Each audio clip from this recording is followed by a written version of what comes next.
Welcome to this channel.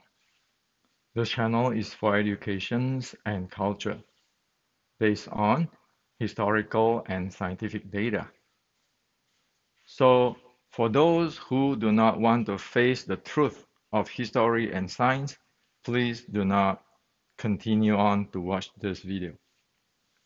Today, I like to share on another part of the Wing Chun sparring.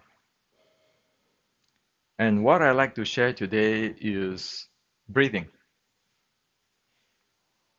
Breathing is very important. In fact, it is the soul of Wing Chun. Yes, the soul of Wing Chun.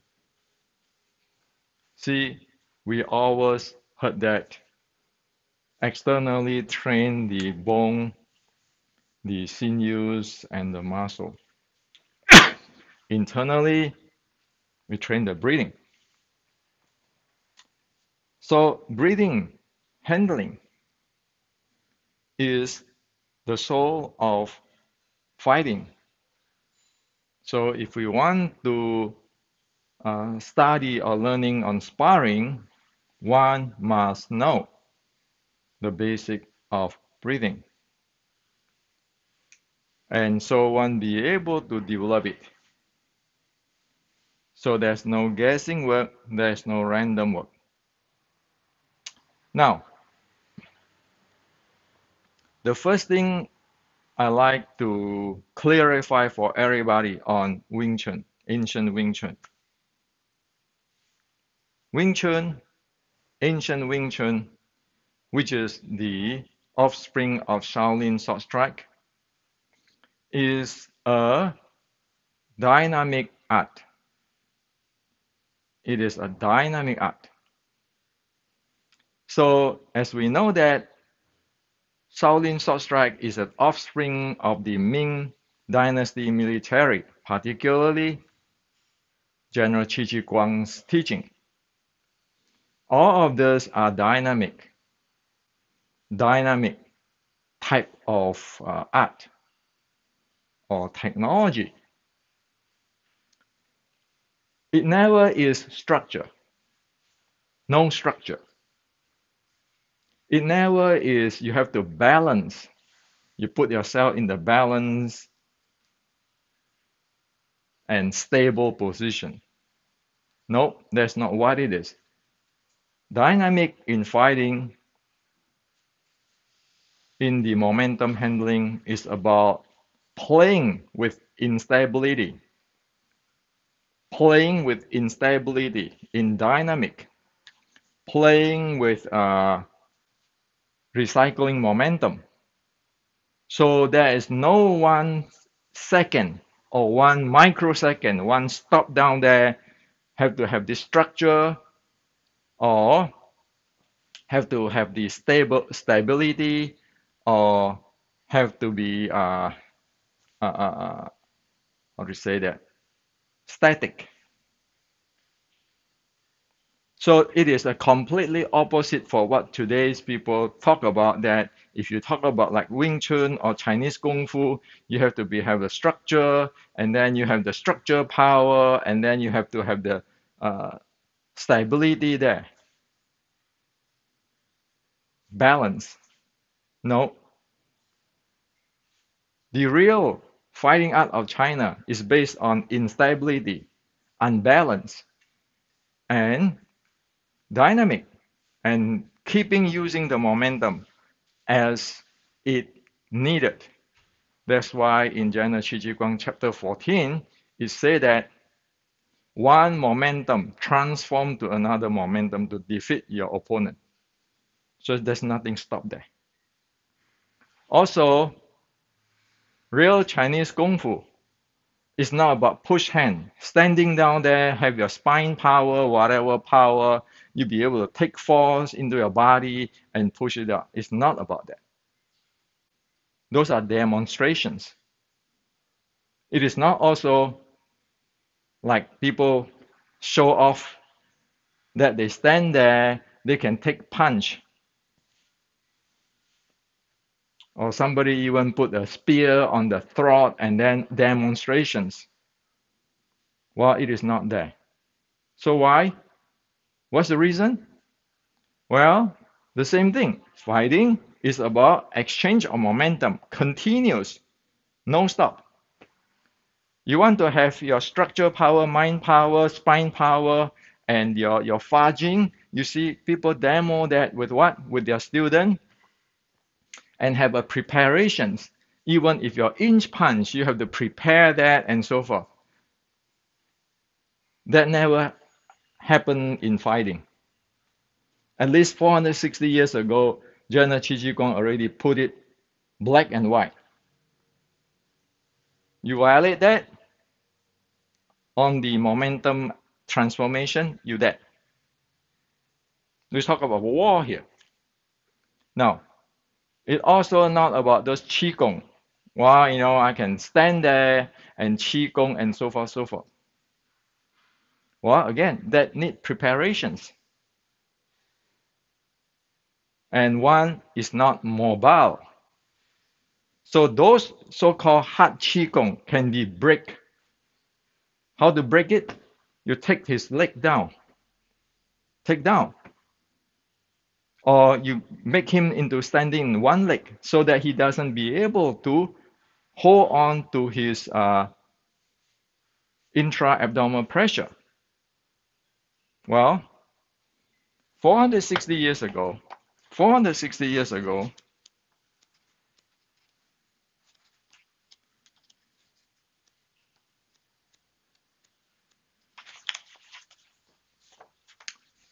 this is in the Qi Ji Guang book. You see this? Under Qi Ji Guang is already take down stuff there. So that's why you never heard about Qi Ji Guang talk about this hard Qi Gong and so forth. Sure, if you want to strengthen your body, condition your body, that's a good thing. But do not mistake those things, those internal Qi Gong, anything that it is useful in directly in fighting. Okay? So no structure, no balance and stable position, no fudging standing down there, and no hard qigong standing there.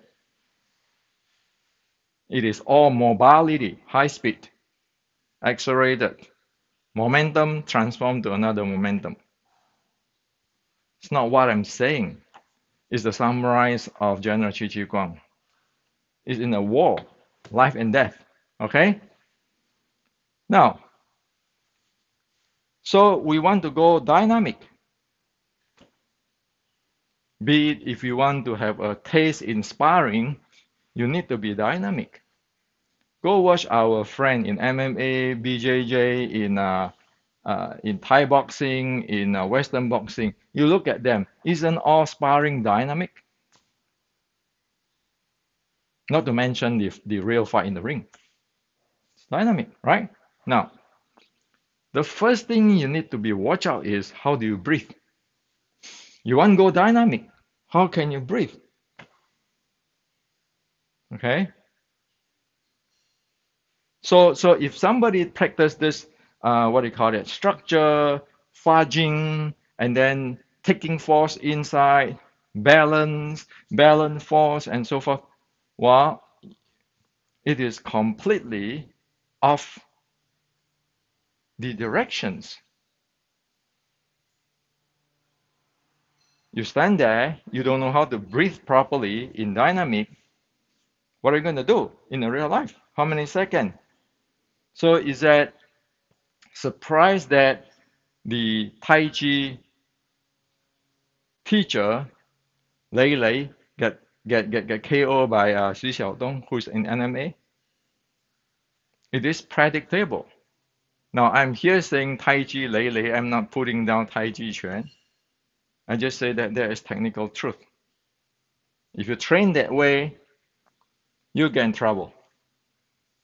Okay. So as for breathing, we want to have an evidence to show is that proper? Is that Hendrik is talking the proper or just Hendrik making up things? Well, it turns out that if you read the General Qi Guang's 1560s, breathing is there. The Shaolin Sword Strike talk about breathing. If you read about the writing of 1850, in the classical writing, the Y5, the first, the fifth of the open paragraph of the writing is about fighting, is about breathing. So it's breathing. So if one don't train in breathing, one don't know what the heck is the breathing, forget about fighting. You will only based on your born nature. Somebody is stronger, somebody is weaker, and then you just do whatever you want, but it doesn't have a training in breathing. So the strong guy will win, the guy who have more stamina or younger guy will win. And while the weaker guy or those who don't know how to use their breathing, well, they cannot play. So one can play all the sets 1-1, doing all the chi sao. One is not training for the fighting or the sparring. So, breathing. Why is it important? Now, face it, the minute you get into fighting mode, it's like a car, one switch into the turbo mode in breathing. So a normal, when I talk to you like now, I'm using this chest breathing. Okay, we just have a chest breathing and so forth in the daily life. The second, the instant it is fighting, dynamic, is going to turn into the lower abs breathing. Okay, so only in the lower abs breathing you can do. Your chest breathing cannot do it. So if you don't train that, game's over. Compared with those who train with it. Okay?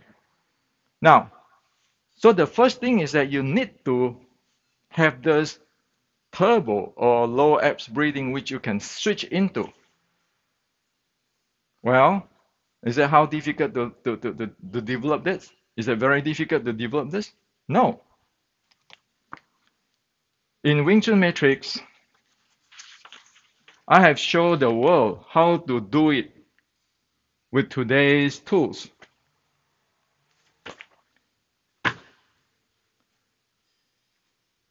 And when one trains that, one can know one's heart rate. Remember we talked about measuring of the heart rate? One heart rate will drop because of if one is stuck in this chest breathing, when it go down to the low abs breathing, the heart rate will drop. Because you don't have to pump, your heart don't have to pump that much to get the energy you need. Now you have a deep breathing, a lot of oxygen, much more than your chest breathing. So number one, you need to get into that lower abs breathing, and the technology I have shared in that Wing Chun Matrix books. Without that training, unless you are born really healthy, if you are like me who is weak and sick, forget about it. And also, the healthy guy, even though they are healthy, but it is still a different whether one can switch down or not. From the chest breathing, switch to the low abs breathing. Okay? So that's number one. Now, number two step in the training of sparring and breathing, in the really beginning, one need to train on loose moving or loose walking with the low abs breathing. So what do I mean by loose walking? You just put a target there Okay, you need a target. Put your arm down. Get into the low abs breathing. You walk around really freely, loosely. You walk around.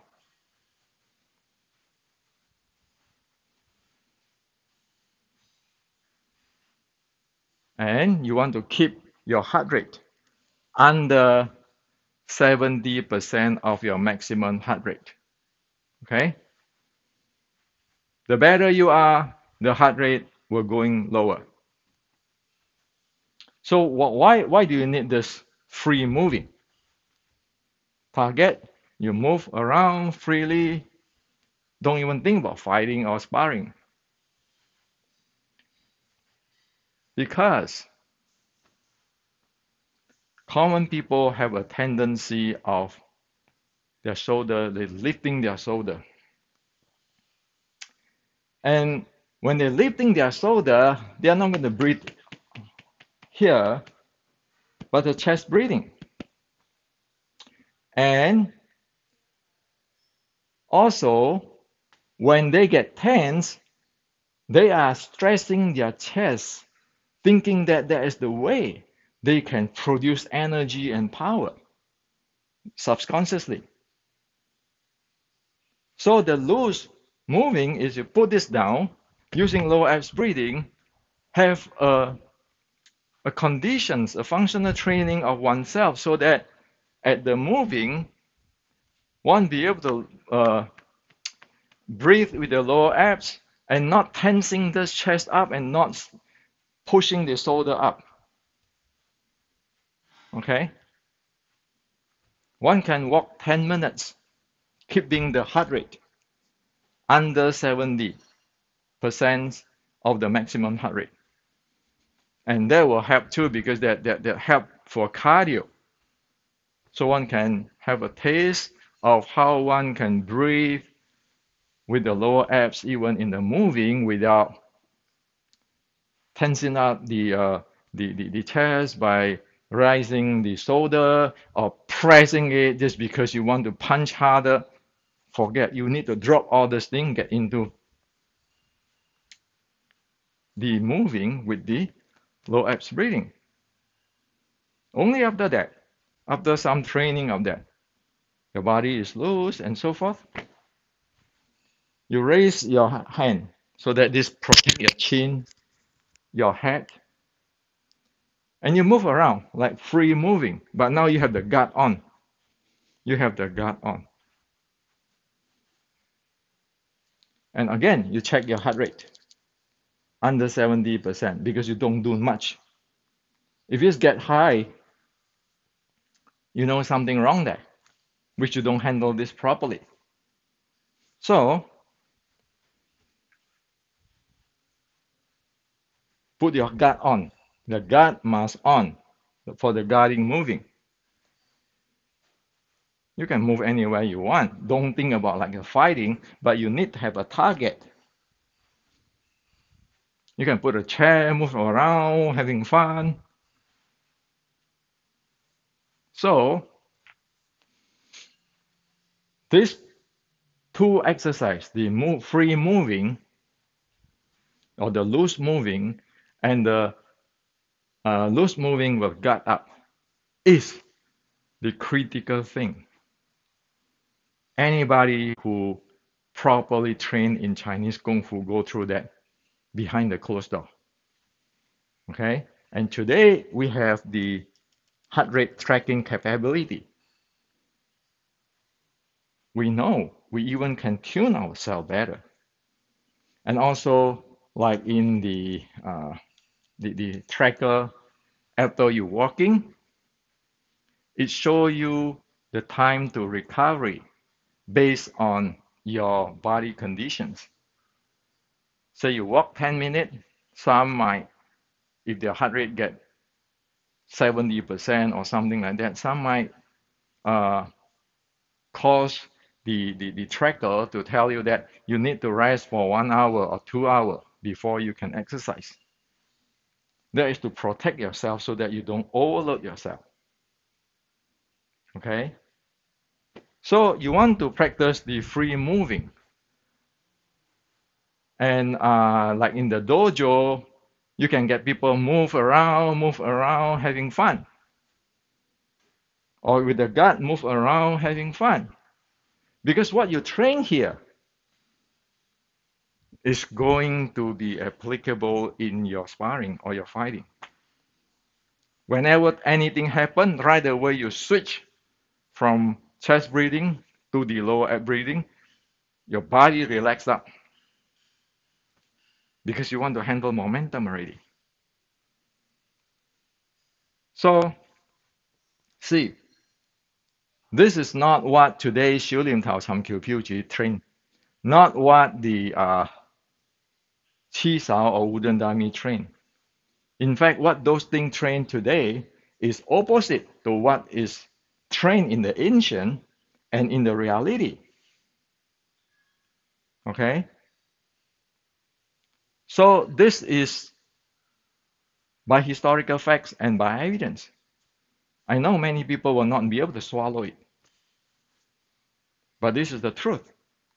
If you don't train this way, you cannot handle your breathing, and that means you do not have the training of internally train your breath. Stop talking about those chi flying. You watch too much movie. You have to have this thing on first. Okay?